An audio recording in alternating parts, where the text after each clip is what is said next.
ආයුබෝවන් සියලු දෙනාටම සුබ උදෑසනක්. අදත් අලුත් උදෑසනක අලුත් පාඩමක් අපි පටන් ගන්න යන්නේ. අද අපි සාකච්ඡා කරන්න බලාපොරොත්තු වෙන පාඩම තමයි අනුලෝම සමානුපාත.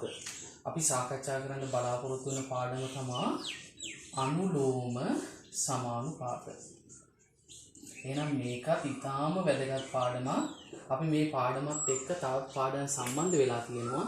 ඒ නිසා මූලිකවම මේ අනුලෝම සමානුපාත කියන එක අපි දැනගෙන ඉන්න ඕනේ. හරි. දැන් ඉස්සෙල්ලාම අනුලෝම සමානුපාත ගැන කතා කරන්න කලින් අපි දැනගෙන ඉන්න ඕන වචනයක් තමයි අනුපාත කියන එක දැනගෙන ඉන්න ඕන වචනයක්. අනුපාත අහලා තියෙනව නේද? අනුපාත.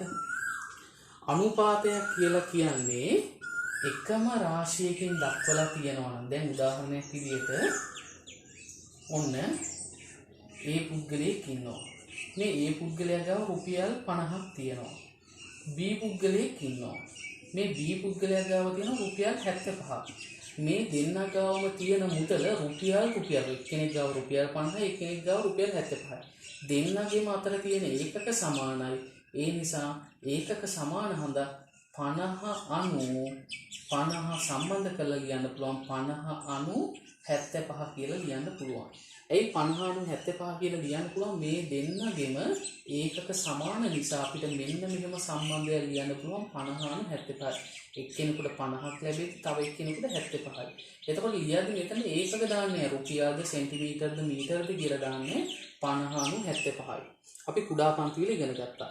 ඒ වගේම කුඩා පන්තිවල දැන් 50 කියලා ලියද්දි මේ දෙකම යම්කිසි විස්තර දෙකක් තියෙන. මේ 50 සහ 75 කියන දෙකම පස්වර චක්‍රයෙන් බෙදෙනවා නේ. ඒ වගේම 25 සර චක්‍රෙනුත් බෙදෙනවා නේද? එහෙනම් මේක බෙදෙන ලොකුම ගුණාකාරය තමයි 25 සර චක්‍රය. එහෙනම් සංඛ්‍යා දෙකම 25න් බෙදුවාම 50 25න් බෙදුවාම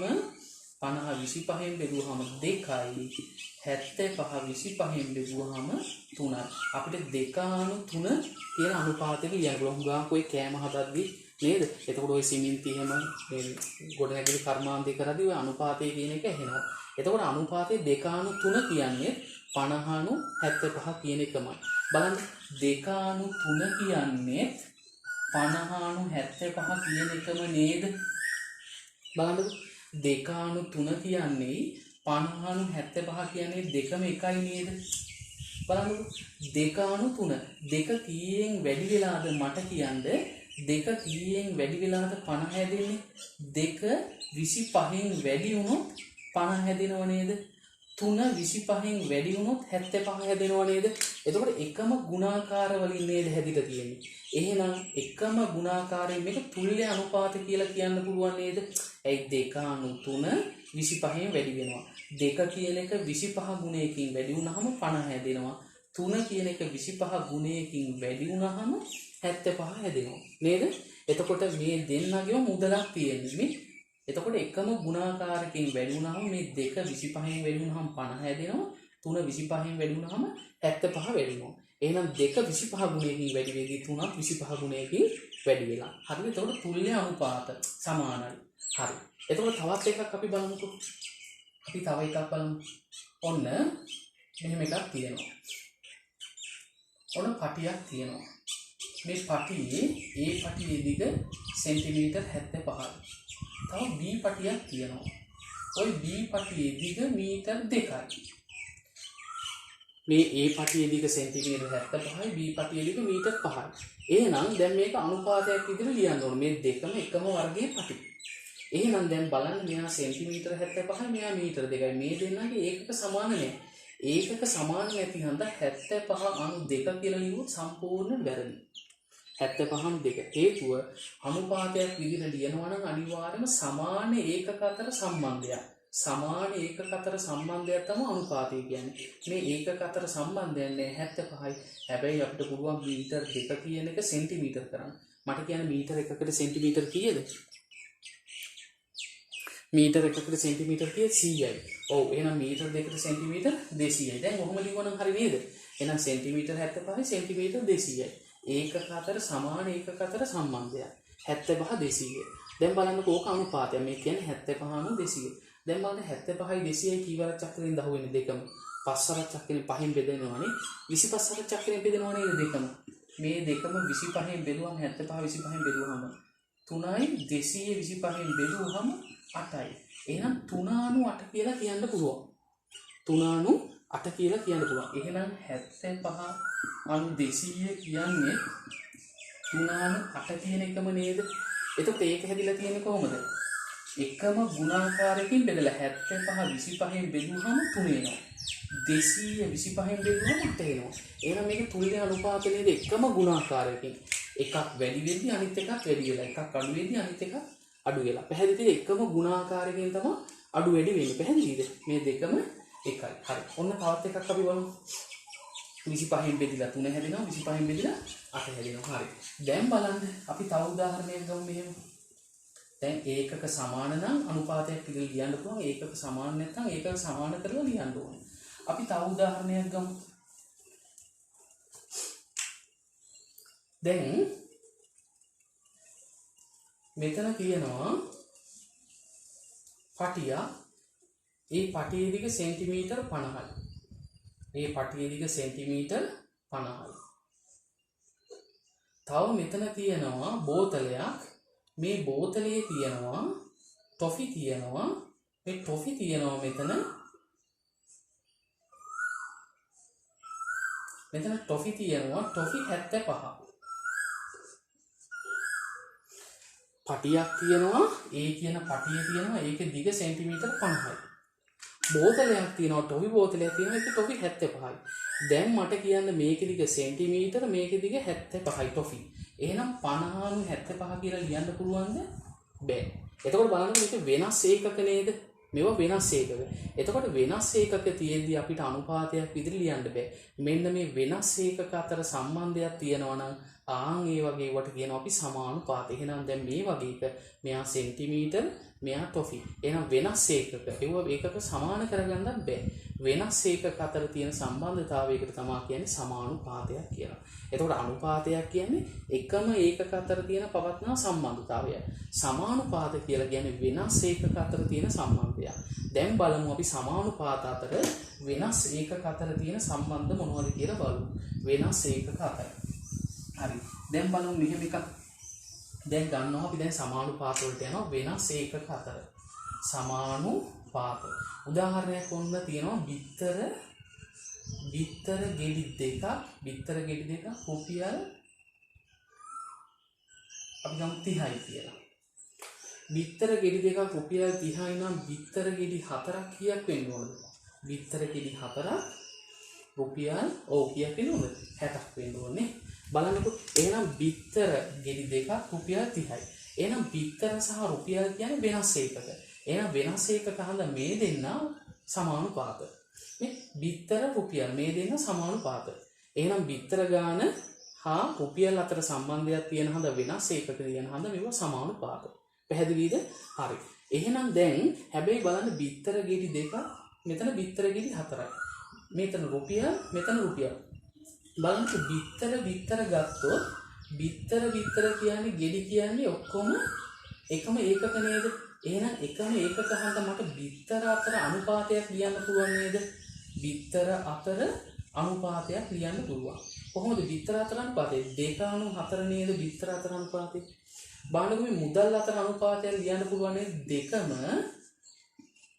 මුදල් නේද තියෙන්නේ. ඒ නිසා දෙකම ඒකක රුපියල් නිසා දෙන්නම ඒකක සමාන හද 30/60 කියලා ලියන්න පුළුවන් නේද? 30/60 කියලා ලියන්න පුළුවන් නේද?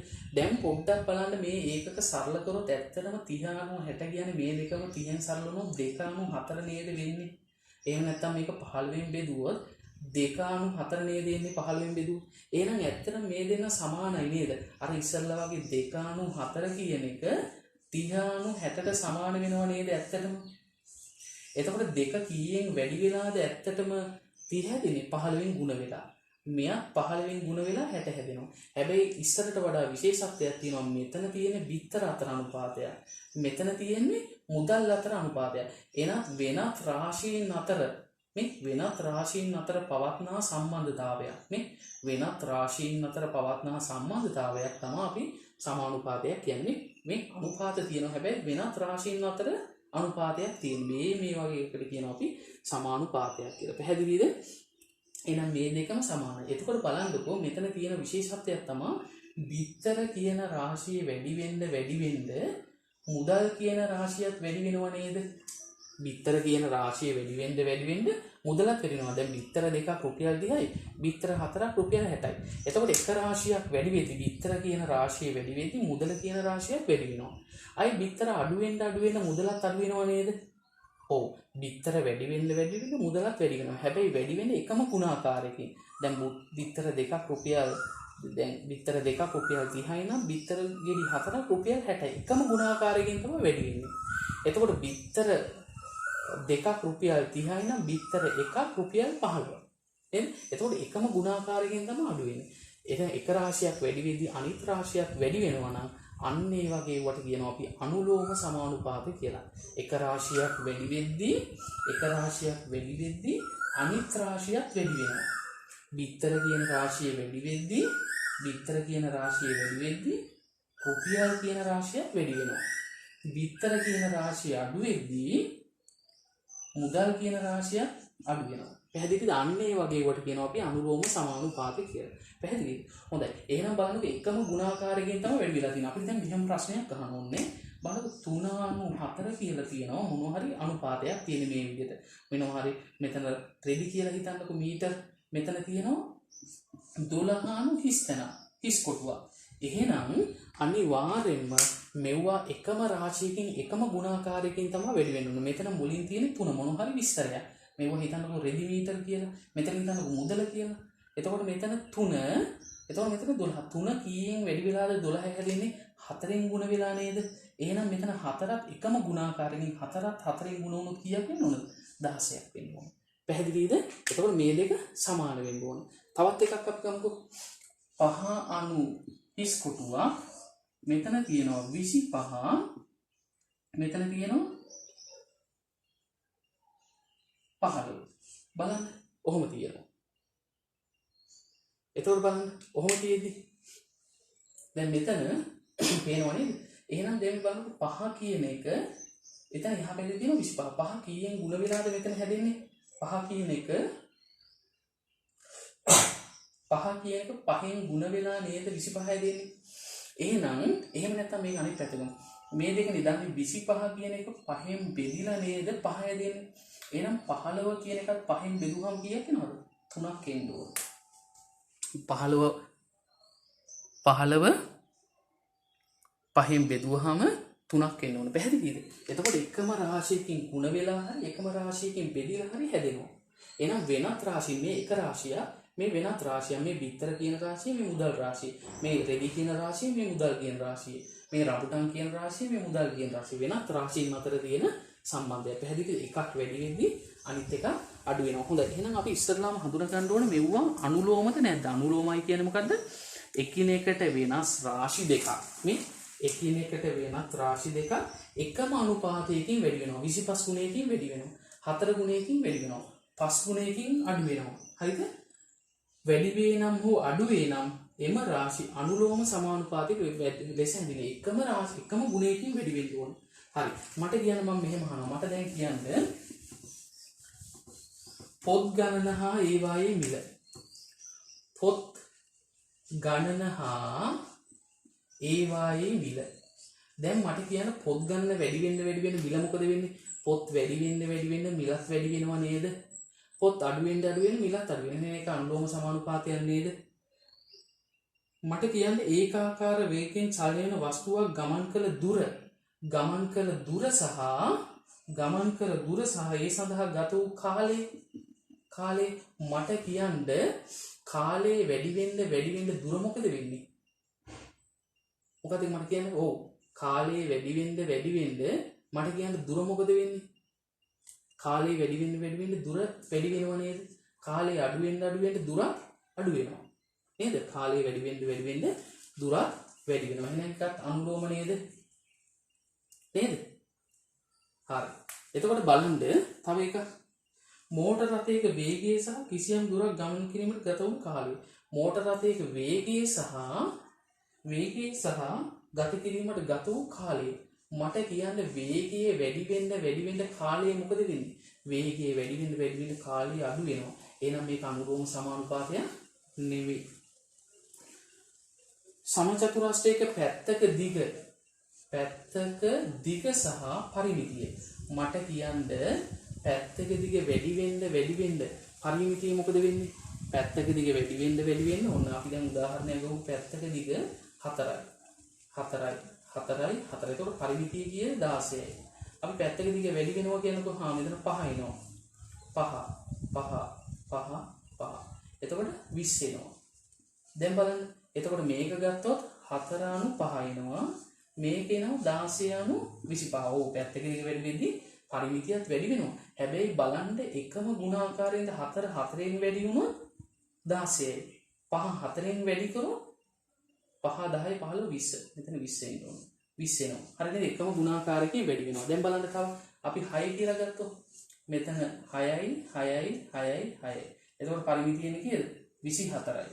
හරිද? එතකොට මේක 6 වුණා. මෙතන 24යි. හරි නේද? එකම ගුණාකාරකයෙන් නේද වැඩි වෙන්නේ. මේක 4 ගුණයකින් වැඩි වෙනවා කියන්නේ ආයතකත් 4 ගුණයකින්. එහෙනම් පරිමිතිය වැඩි වෙනවා. පැහැදිලිද? පැහැදිලි නේද? හරි. නිවසක පරිභෝජනය කරන විදුලි ඒකක ගන්නවා මාසික බිල. ඔව්. ඒකක ගන්න වැඩි වෙන්න මාසික බිල වැඩි වෙනවා. එහෙනම් ඒව අනුලෝම සමානුපාත. පැහැදිලිද? එහෙනම් දැන් අපි අනුලෝම සමානුපාත භාවිතා කරලා අපිට ගණනය කිරීම කරන්න තියෙනවා. අනුලෝම සමානුපාත භාවිතා කරලා. එතකොට අනුලෝම සමානුපාත සම්බන්ධ ගැටලු. දැන් අපි ඉගෙන ගන්න තියෙනවා අනුලෝම සමානුපාත සම්බන්ධ ගැටලු. අනුලෝම සමානුපාත සම්බන්ධ ගැටලු. හරි. දැන් අපිට උදාහරණයක් විදිහට මෙහෙම කියනවා. මොකක්ද? මේක අපි හදන්නේ අපිට ක්‍රම කීපයකින් හදන්න වෙනවා. ඒකීය ක්‍රමයේ භාවිතා කරලා මේක හදන්න පුළුවන් මේ ගැටලු. ඒකීය ක්‍රමය කියන්නේ එකක අගේ පදනම් කරගෙන ගැටලු විසඳනවා. ඒකට කියනවා ඒකීය ක්‍රමය කියලා. දැන් උදාහරණයක් විදිහට අපිට මෙහෙම කියනවා. මිනිස්සෙක් ඉන්නවා. හරිද? මේ මිනිස්සයා එකම වේගයෙන් ගමන් කරාම එයාට මිනිත්තු 5ක් තුල එයා යනවලු මීටර 800ක්. මිනිත්තු 5ක් තුල එයා මීටර 800ක් යනවා. කොච්චරද? මිනිත්තු 5ක් තුල මීටර 800ක් යනවා නම් මිනිත්තු 12ක් තුල එයා ඒ වේගෙන්ම යනවා නම් මිනිත්තු 12ක් තුල යන දුර කොච්චරද කියලා අහනවා. බලන්නකො ප්‍රශ්න පැහැදිලිද? මිනිස්සෙක් ඉන්නවා එයා එකම වේගෙන් යනවා මිනිත්තු 5ක් තුල මීටර 800ක් යනවා නම් එයා මිනිත්තු 12ක් තුල යන දුර කීයද? එහෙනම් අපිට මේක හදන්න පුළුවන් ඒකීය ක්‍රමය. ඒකක අගේ පදනම් කරගෙන. එහෙනම් අපි මේ වගන්ති ක්‍රමයෙන් අපි කියනවා මිනිත්තු 5කදී ඇවිද යන දුර කියන මීටර 800යි. එහෙනම් මිනිත්තු 5කදී ඇවිද යන දුර නම් ඊළඟට අපි බලන්නේ මිනිත්තු 1කදී ඇවිද යන දුර. මිනිත්තු 1කදී ඇවිද යන දුර. දැන් 5කදී ඇවිද යන දුර ඔච්චරක් නම් 1කදී ඇවිද යන දුර හොයන්නේ 800 බෙදනවා 5න්.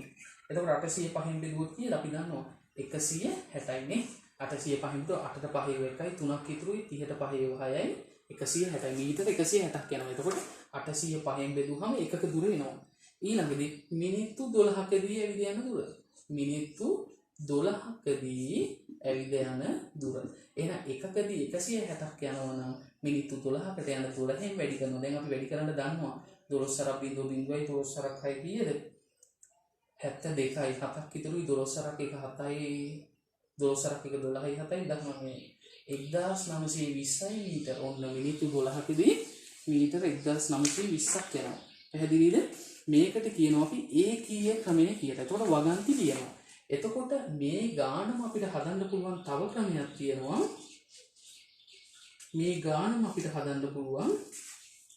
අපි ඒකට කියනවා සමානුපාත ක්‍රමය කියලා.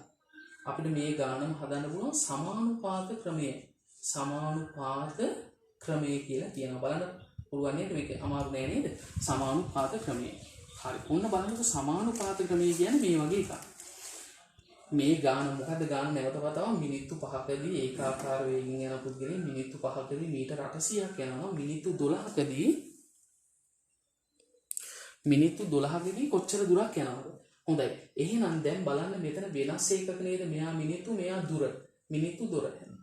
හැබැයි මේ මිනිත්තු අතර සම්බන්ධයක් ලියන්න පුළුවන් නේද අපිට? 5/12. 5/12. ඒ 5/12 කියන්නේ මිනිත්තු අතර සම්බන්ධය.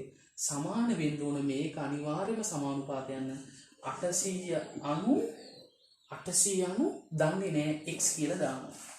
මිනිත්තු 12කදී යන දුර දන්නේ නැති හන්ද මිනිත්තු 12කදී යන දුර x කියලා අපි සලකනවා. පැහැදිලිද? මිනිත්තු 12කදී යන දුර x විදියට සලකනවා. බලන්න මිනිත්තු 5කදී 800ක් යනවා. මිනිත්තු 5කදී 12කදී යන දුර දන්නේ x කියලා හිතනවා. දැන් මෙතන අනුපාතයක් තියෙනවා කියන්නේ මේ උඩින් තියෙන එක ලවයේ යටින් තියෙන එක හරේ විදියට සලකනවා. බෙදීම මෙතන උඩින් තියෙන එක 800 යටින් තියෙන එක x විදියට සලකනවා. පැහැදිලිද? මේක ලවයේ මේක හරේ. දැන් අපිට මෙතන විශේෂ ගණිත කර්මයක් අපි මෙතන ඉගෙන ගන්නවා හරස් ගුණිතය කියලා. මොකද්ද මේ ගණිත කර්මයට හරස් ගුණිතය කියලා. අපි මේක වැඩිපුර ඉදිරියට ඉගෙන ගන්නවා හරස් ගුණිතය කියන එක.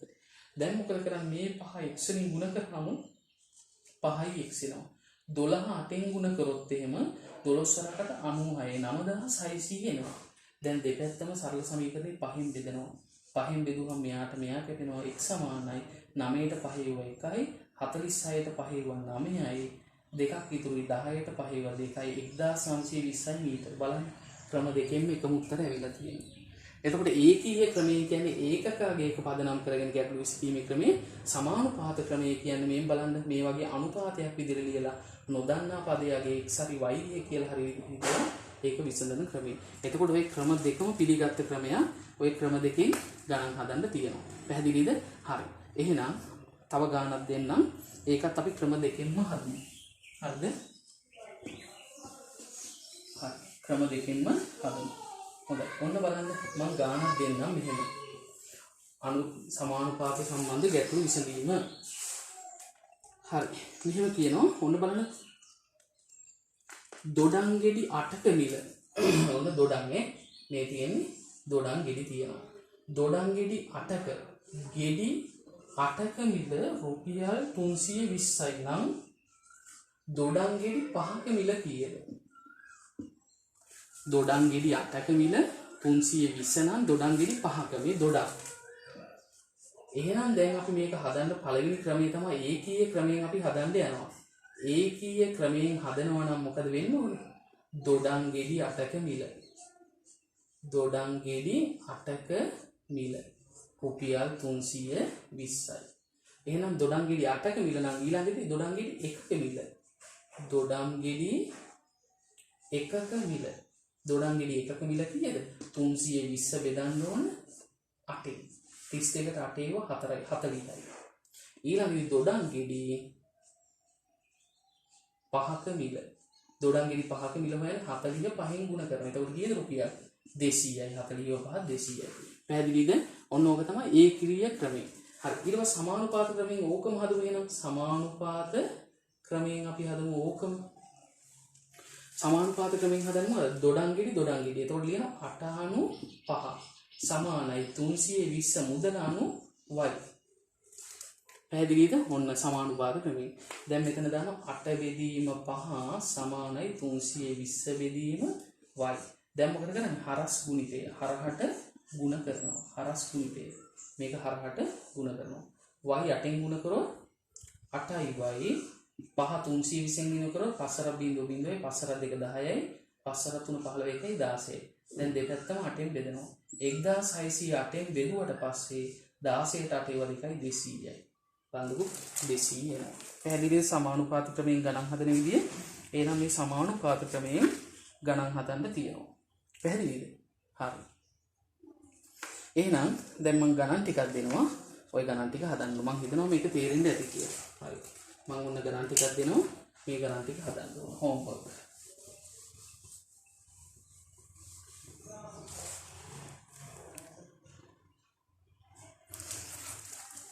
හරි. මේ ගණන් ටික හදමු අපි. හිස්තැන් පුරවන්න.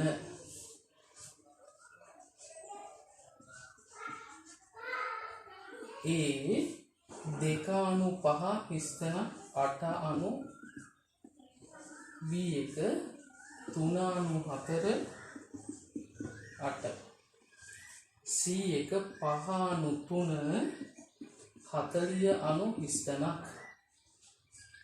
4 අණු 1 හිස්තැනක් 8 E 8 අණු හිස්තැනක් 24 අණු 15 F හිස්තැනක් අණු 6 35 අණු 30 හරිද ලියාගන්න මේක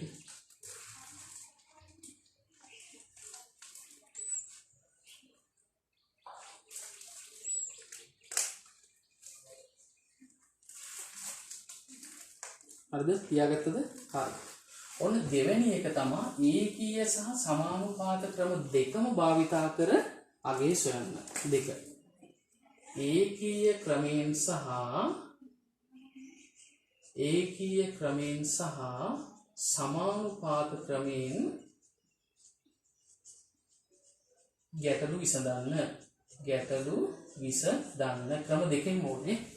ක්‍රම දෙකෙන් ඕනේ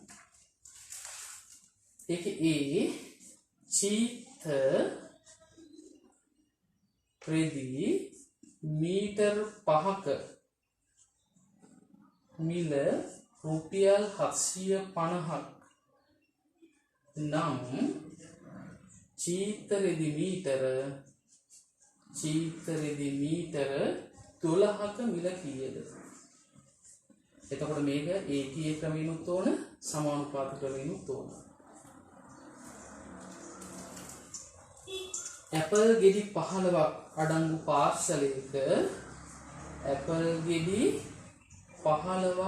අඩංගු පාර්සලයක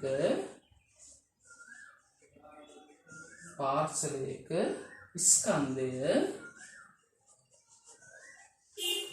කිලෝග්‍රෑම් 3.6ක් නම් ඇපල් ගෙඩි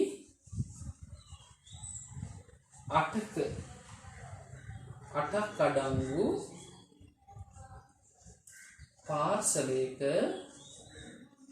ස්කන්ධය කීයද එතකොට යන්න පුළුවන් චීත රෙදි මීටර 5ක මිල රුපියල් 750ක් නම් චීත රෙදි 12ක මිල කීයද ඇපල් ගෙඩි 15ක් අඩංගු පාර්සලයක ස්කන්ධය කිලෝග්‍රෑම් 3.6ක් නම් ඇපල් ගෙඩි 8ක් අඩංගු පාර්සලයක ස්කන්ධය කීයද හරිද හොඳයි තව එකක් බලමුද C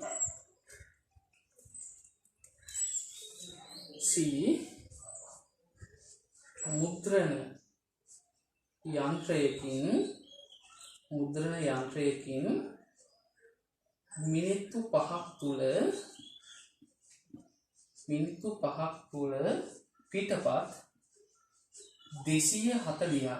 පිටපත් 240ක් මුද්‍රණය කරයි නම් මිනිත්තු 12ක් තුල පිටපත් කීයද එහෙනම් මේක ඒකීය ක්‍රමයෙන් සහ සමානුපාත ක්‍රමයෙන්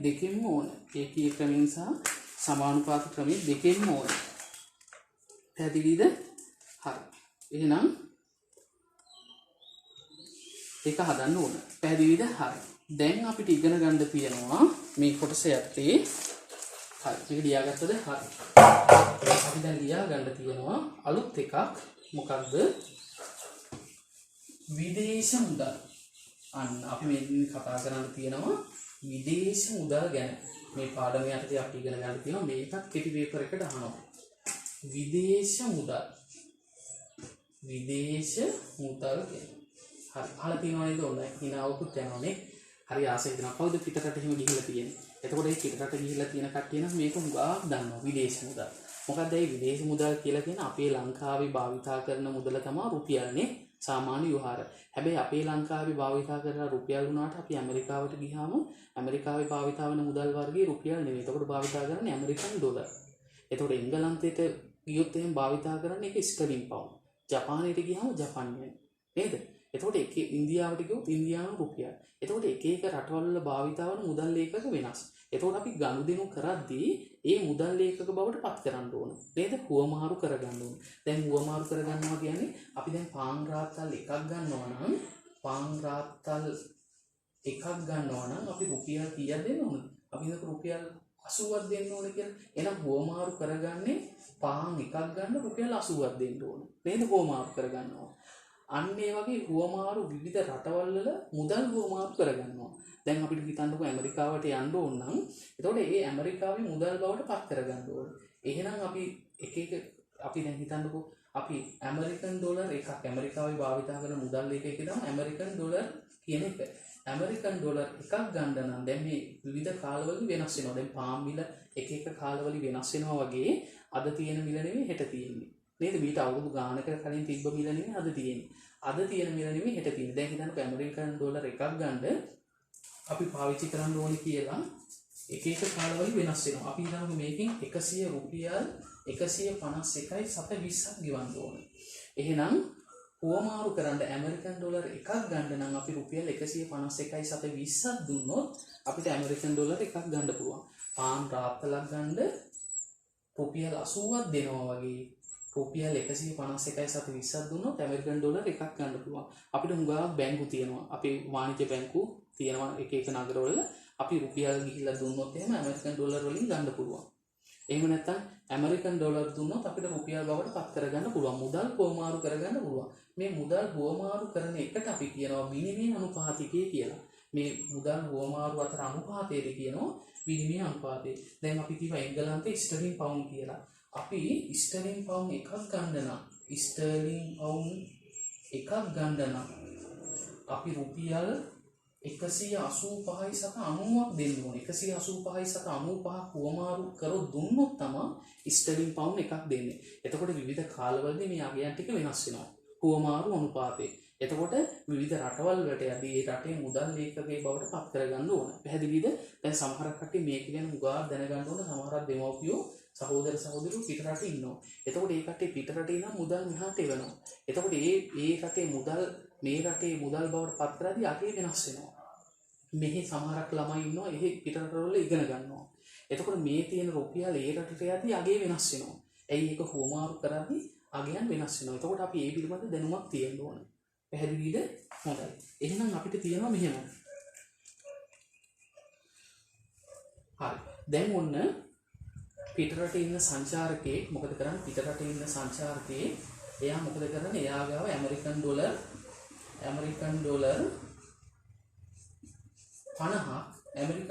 50ක් එයා ලංකා සල්ලි වලට රුපියල් බවට පත් කරගන්න ඕන. ඇමරිකන් ඩොලර් 50ක් ශ්‍රී ලංකා රුපියල් වලින් කීයද? එයා ලංකාවට ඇවිල්ලා ශ්‍රී ලංකා රුපියල් වලට පරිවර්තනය කරන්න ඕන. හරිද? අනික ඔය කට්ටිය දන්නවා ඔය දැන් සීගිරිය වගේ ප්‍රදේශ වලට ගියාට පස්සේ සංචාරකයන්ට එක මුදලක් යනවා. එතකොට දේශීය සංචාරකයන්ට එක මුදලක්, විදේශීය සංචාරකයන්ට එක මුදලක්. එතනකො මේ සීගිරිය නගින්න මේ විදේශීය සංචාරකයන්ට ඇමරිකන් ඩොලර් 50යි. හැබැයි දේශීය සංචාරකයන්ට රුපියල් 50යි.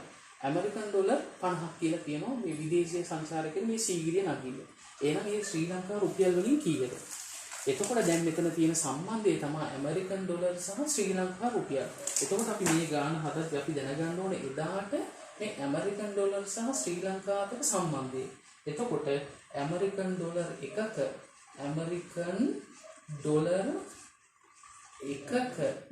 වටිනාකම එදාට රුපියල් 151යි කියලා හිතන්නකෝ. දැන් අපි 151.20 අනුත් කරලා රුපියල් 151යි කියලා හිතන්නකෝ.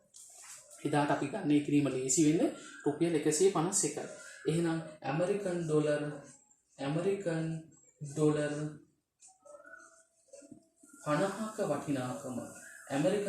50ක වටිනාකම හොයන්න එකක් 151යි නම් 50 151 50ෙන් ගුණ කරන්න ඕන. අකට බිඳුවක් තියෙනවා 5 1 5යි 5 25යි දෙකක් ඉතුරුයි 5 1 5යි දෙකයි 7යි රුපියල් 7550යි. එහෙනම් රුපියල් වලට පත් කරාම රුපියල් 7500. එහෙනම් එයාට සීගිරිය නගින්න රුපියල් 7550ක් ආයෙනවා. පැහැදිලිද? එතකොට ඇමරිකන් ඩොලර් 50 කියලා කියන්නේ ශ්‍රී ලංකා රුපියල් වලින් රුපියල් 7550 හුවමාරු අනුපාතය. ඇමරිකන් ඩොලර් 50ක් දුන්නොත් අපි රුපියල් 7550ක් දෙන්න ඕනේ. එහෙම නැත්නම් රුපියල් 7550ක් ගන්න ඕන ඇමරිකන් ඩොලර් 50ක් දෙන්න ඕනේ. හුවමාරු කරගන්න. පැහැදිලිද? හරි. අපි තව එකක් බලමු. එතකොට මේක ගුණ කරා. අපි බලමු ඇමරිකන් ඩොලර් ශ්‍රී ලංකා රුපියල් බවට පත් කරාදී ඒක ගුණ කරා. ඇමරිකන් ඩොලර් ශ්‍රී ලංකා රුපියල් බවට පත් කරාදී ඒක ගුණ කරා. හරි. දැන් අපි මේක 151.20 තියෙන්නේ. 151 කියලා සුළු කරන්න පහසු වෙන්න තමයි ගත්තේ. නමුත් අපි දීලා තියෙන අගේම ආදේශ කරන්න සූදානම් වෙමු. අපි තව උදාහරණයක් බලමු. මෙහෙම.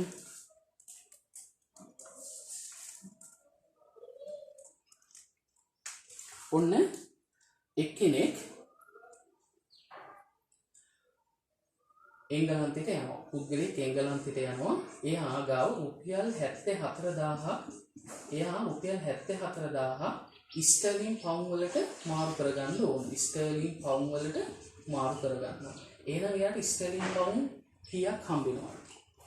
මෙයා කොහෙද ගිහිලා තියෙන්නේ? එංගලන්තයට ගිහිලා රුපියල් 74000 මෙයා ගාව තියෙනවා. එහෙනම් මෙයා මේ 74000 ස්ටර්ලින් පවුම් වලට මාරු කරගන්න ඕන. එහෙනම් දැන් බලමු මේක ස්ටර්ලින් පවුම් වලට මාරු කරගත්තාම කොහොමද වෙන්නේ කියලා. හරිද? හරි. දැන් එහෙනම් අපි දැනගන්න ඕනේ ස්ටර්ලින් පවුම් සහ රුපියල් අතර සම්බන්ධය. අපි කිව්වා ස්ටර්ලින් පවුම් එක රුපියල් 185.90යි කියලා. 185.90යි කියලා ගත්තා.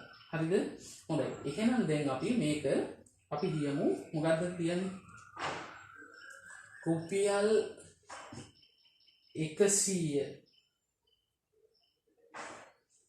185යි 185යි. ඔව් අපි මෙතෙන්ට ගණනය කිරීමේ ලේසි වෙන්න අපි මේකත් දෙවෙනි උදාහරණය හන්දා අපි මේකත් ලේසි වෙන්න මොකද කරන්නේ 185යි කියලා දාමු. දැන් අපි ඉස්සෙල්ලා කිව්වා මාරු කරගන්න නම් හුවමාරු කරගන්න නම් ස්ටර්ලින් පවුම් එකක් ගන්න නම් රුපියල් 185.90ක් ඕන කියලා කිව්වා. නේද? 185.90ක් ඕන කියලා කිව්වා හුවමාරු කරගන්න නම්. අපි මේක ලේසි වෙන්න ස්ටර්ලින් පවුම් එකක් ගන්න රුපියල් 185ක් කියලා සලකමු. 185ක් වූ දිනක. හරිද? 185ක් වූ දැන් හරියට 185.90යි. නමුත් ගානේ කියනවා 185ක් වූ දිනක කියලා. 185ක් වූ දිනක ස්ටර්ලින් පවුම් එකක වටිනාකම රුපියල් 185ක් වූ දිනක 185ක් වූ දිනක මේ ස්ටර්ලින් පවුම් කීයක් ලැබෙනවද කියලා. එහෙනම් අපි කියමු රුපියල් 185ක වටිනාකම. රුපියල් 185ක වටිනාකම තමයි ස්ටර්ලින් පවුම් එකයි. එහෙනම් රුපියල් 185ක වටිනාකම. එහෙනම් අපි ඒකීය ක්‍රමයෙන් රුපියල් 1ක වටිනාකම කීයද? ඒකීය ක්‍රමය අපි ටිකකට කලින් ඒකීය ක්‍රමය කිව්වා. 180 වටිනාකම ස්ටර්ලින් පවුම් එකයි නම් රුපියල් 1ක වටිනාකම ස්ටර්ලින් පවුම් 1 බෙදීම 185යි. එහෙනම් රුපියල් 74000ක වටිනාකම කීයද?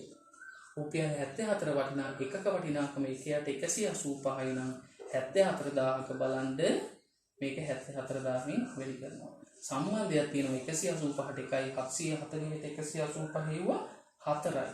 එතකොට 400යි. ස්ටර්ලින් පවුම් 400යි. එතකොට බලන්නකො මේ අවස්ථාවේදී බෙදලා අපි ඒකීය ක්‍රමයේ භාවිතා කරලා උත්තරේ ගත්තා. කලින් ಗುಣ කරා. එහෙනම් අපිට මේ මුදල් හුවමාරු කරගන්න ඕනේ. එක්ක පිට රටක මුදල් බවට පත් කරගන්න ඕන. එහෙම නැත්නම් පිට රටක මුදල් ලංකාවේ මුදල් බවට පත් කරගන්න ඕන. පැහැදිලිද?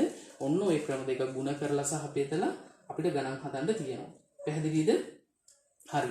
එතකොට මේක හදද්දී අපි අර විනිමය අනුපාතිකය දැනගෙන ඉන්න ඕන.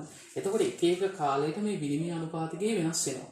එක එක කාලවලදී විනිමය අනුපාතිකය වෙනස් වෙනවා. හරි. අපි දැන් ඔන්න මම උදාහරණ කීපයක් දෙන්නම් මේ හෝම්වර්ක් එක හදන්න. මේ හෝම්වර්ක් එක මේ විනිමය අනුපාතිකය එක එක දවස්වලට වෙනස් වෙනවා. හරි. උදාහරණයක් විදිහට අපිට මෙන්න මෙහෙම තියෙනවා. හරි. දැන් ගානක් තියෙනවා මෙහෙම හෝම්වර්ක් එක. විදේශ රටක සේවයේ යෙදෙන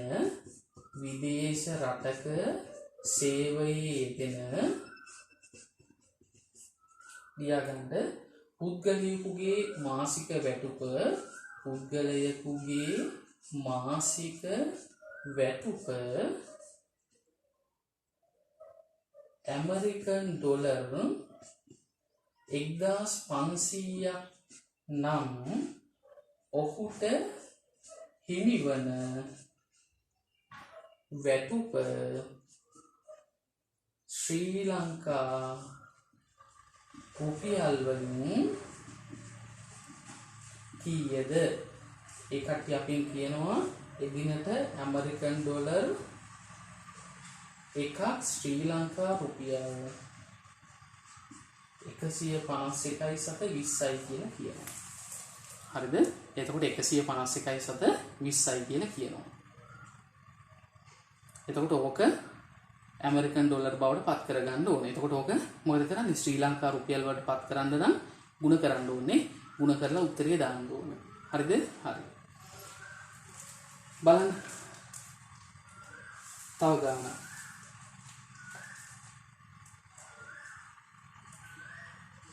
දෙවෙනි එක ජපානයෙන් ආනයනය කරන රූපවාහිනී යන්ත්‍රයක මිල යෙන් 12500ක් නම් රූපවාහිනී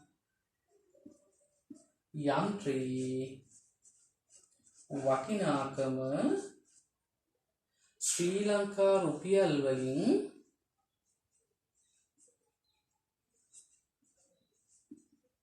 කොපමණද?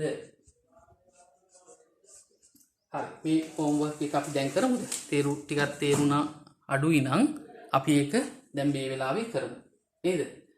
මේක මේ වෙලාවේ කරමුනේ. හරි. ඔන්න බලන්න. එහෙනම් ඇමරිකන් ඩොලර් එකක වටිනාකම ශ්‍රී ලංකා රුපියල් 151.20යි. එහෙනම් අපි ලියනවා ඇමරිකන් ඩොලර් එකක වටිනාකම. ඔන්න අපි දැන් පිළිතුරු ලියන්න යන්නේ පළවෙනි එක. පිළිතුරු එක. ඇමරිකන් ඩොලර් එකක වටිනාකම කීයද? රුපියල් 151.20යි. එහෙනම් ඇමරිකන් ඩොලර් 1500ක වටිනාකම. එතකොට 151.20 1500 වැඩි වෙන්න ඕන. දැන් ගුණ කරන්න දන්නවා. දැන් ගුණ කරලා උත්තරේ දාන්න ඕන. පිළිතුර 2. එතකොට ජපානයෙන් ආනය කරන යන්ත්‍රයක මිල. එතකොට ඒක යෙන් එකක් එදාට අපිට යෙන් එකක් රුපියල් ශ්‍රී ලංකා රුපියල් යෙන් එකක මිල ශ්‍රී ලංකා රුපියල් 1.33යි කියලා සැලකුවා. 1.33. එහෙනම් ඕක හදන්නේ කොහොමද? පිළිතුර යෙන් එකක වටිනාකම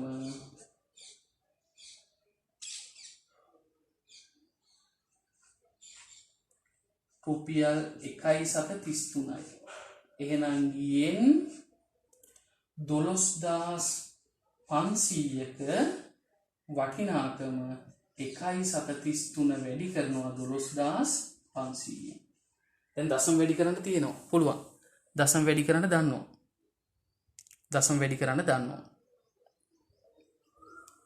ශ්‍රී ලංකා රුපියල් වලින් කීයද? පැහැදිලිද? හරි. එතකොට ඔය විදිහට හදන්න ඕන. හරි, දැන් අපි මේ ගණන් දෙක හැදුවානේ. දැන් අපි තව ගණන් ටිකක් ලියාගමු. හරි. එහෙනම් මම ගණන් ටිකක් කියන්නම්. ලියාගන්න පුළුවන්ද? ගණන් ටිකක් ලියාගන්න ඕන. මෙන්න මේ ටික ලියාගන්න. එහෙනම් මම ඕන ගණන් ටිකක් කියනවා ලියාගන්න ඕනේ. හරි, බලන්න. ඕන හෝම්වර්ක් මේක. වැඩිදුර ඔන්න මම කියන්නේ ලියාගන්න ඕනේ. වැඩිදුර අධ්‍යාපනය සඳහා එක්සත් රාජධානියට යන ශිෂ්‍යත්වධාරියෙකුට මාසකට ලැබෙන දීමනාව ස්ටර්ලින් පවුන්ඩ් 2500ක් නම් එම මුදල ශ්‍රී ලංකා රුපියල් වලින් සොයා දක්වන්න. වැඩිදුර අධ්‍යාපනය සඳහා එක්සත් රාජධානියට යන ශිෂ්‍යත්වධාරියෙකුට මාසකට ලැබෙන දීමනාව ස්ටර්ලින් පවුන්ඩ් 2500ක් නම් එම මුදල ශ්‍රී ලංකා රුපියල් වලින් සොයා දක්වන්න. ස්ටර්ලින් පවුන්ඩ් එකක් කියන්නේ ශ්‍රී ලංකා රුපියල් 185.90යි. හරි. ඊළඟ ගාන දෙවෙනි ගාන. තීරුබතු රහිත වෙළඳ සැලක විකිණීමට තිබූ යුරෝ 750ක් වටිනා ක්‍රීඩා භාණ්ඩයක් මිලදී ගැනීම සඳහා යුරෝ 750ක් වටිනා ක්‍රීඩා භාණ්ඩයක් මිලදී ගැනීම සඳහා ගෙවිය යුතු මුදල ශ්‍රී ලංකා රුපියල් කීයද? යුරෝ 1ක් කියලා කියන්නේ ශ්‍රී ලංකා රුපියල් 167.60. හරිද? 167.60. හරිද? අපිට මේක වැඩිපුර හොයාගන්න පුළුවන් 9 වසරේ අච්චු පොතේ මෙන්න මේ විදේශ මුදල් කියලා තියෙනවා. ඒකෙන් ඒ හොයාගෙන ඒ ගණන් හදන්න පුළුවන් අභ්‍යාසයේ තියෙන. පැහැදිලිද? එතකොට මේ ගණන් ටික හදන්න ඕන. නැවත කතාවක්. විදේශ මුදල් විවිධ රටවල් වල භාවිතා වෙන මුදල් ඒකක වෙනස්. ඒ රටේ හුවමාරු වන මුදල් අනුපාතයේ හොයාගෙන අපි ගණනය කරන්න ඕන. සමහරක් වෙලාවට ඒ රටේ මුදල් බවට ශ්‍රී ලංකා රුපියල් පත් කරගන්න වෙනවා. නැත්නම් ශ්‍රී ලංකා රුපියල් ඒ රටේ මුදල් බවට පත් කරගන්න වෙනවා. ওই ක්‍රම දෙකෙන්ම අපිට ගණනය කරන්න තියෙනවා. එතකොට එකතු වැඩි කිරීම සහ බෙදීම මගින් මේ ගණනය කිරීම කරනවා. පැහැදිලිද? එතකොට විදේශ මුදල් අපි මේකෙන් ගණනය කිරීම කරන්න ඕන. හොඳයි. එහෙනම් අපි මේ කොටස යටතේ නතර කරනවා. තවත් දවසක අපි මුණ ගැහෙමු. ආයුබෝවන් සියලු දෙනාටම.